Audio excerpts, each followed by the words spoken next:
Les résultats du nord du pays ont envahi le siège de la commission électorale hier. Un pied de grue qui a donné lieu à un mouvement qui s'est intensifié dans l'après-midi de ce mercredi.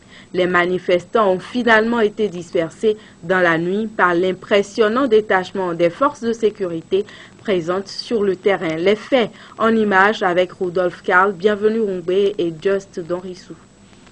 22h45. Les forces de sécurité déployées pour le maintien de l'ordre autour de la Sénat amorcent l'offensive.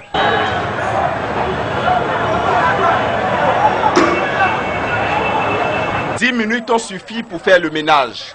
Les députés et autres personnalités un peu privilégiées parmi les manifestants n'ont pas été épargnés.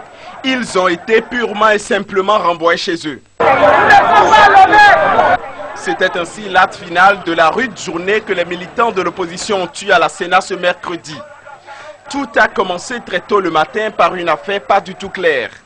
Des cantines contenant des résultats de l'élection du dimanche seraient venues des départements du Borgo et de la Liborie s'enceler.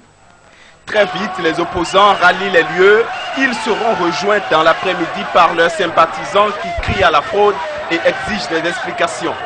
Le président de la Sénat ne les écoute pas et leurs leaders sont interdits d'accès aux locaux de la structure. Les très chaudes négociations entre les policiers et eux n'auront servi à rien. Alors manifestants et forces de l'ordre se regardent en chien de faïence. Ce calme précaire a prévalu jusqu'aux environs de 21h où ce véhicule arrive sur les lieux avec à son bord des urnes. Les opposants pensent tenir une preuve pour justifier les magouilles qu'ils dénonçaient. Ils empêchent à la voiture de continuer et décident d'y voir clair. Des négociations s'engagent à nouveau avec la police. Cela n'aboutira à rien et le conducteur reçoit l'ordre de forcer le blocus. Allez-y, roulez sur lui.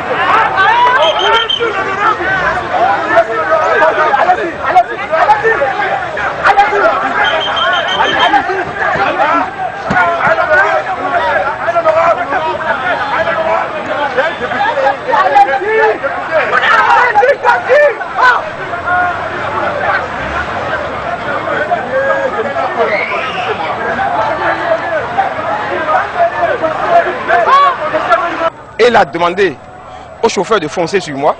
J'étais devant, ce que le chauffeur a fait. Et il a fallu que je sois un peu habile. Il a déclaré que les unes là proviennent de l'extérieur. À ma connaissance, on n'amène pas les unes de l'extérieur ici. On fait le dépouillement à l'extérieur, on recueille les suffrages exprimés, on communique, c'est tout. Vers 22h15, le ministre de l'Intérieur fait une brève apparition sur les lieux.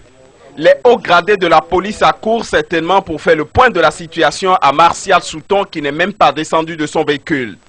Quelques minutes après son départ, les forces de l'ordre mettent la machine en branle pour disperser toute manifestation autour de la Sénat, et cela à coups de matraque et de gaz lacrymogène. Vous l'avez donc constaté, des manifestants ont pris d'assaut le siège de la Sénat ce mercredi après-midi. Ils sont allés pour constater les cantines dites non scellées convoyées du nord vers la Sénat. Mais ils n'ont pas pu accéder aux camions car ils ont été empêchés par les forces de l'ordre déployées sur le terrain.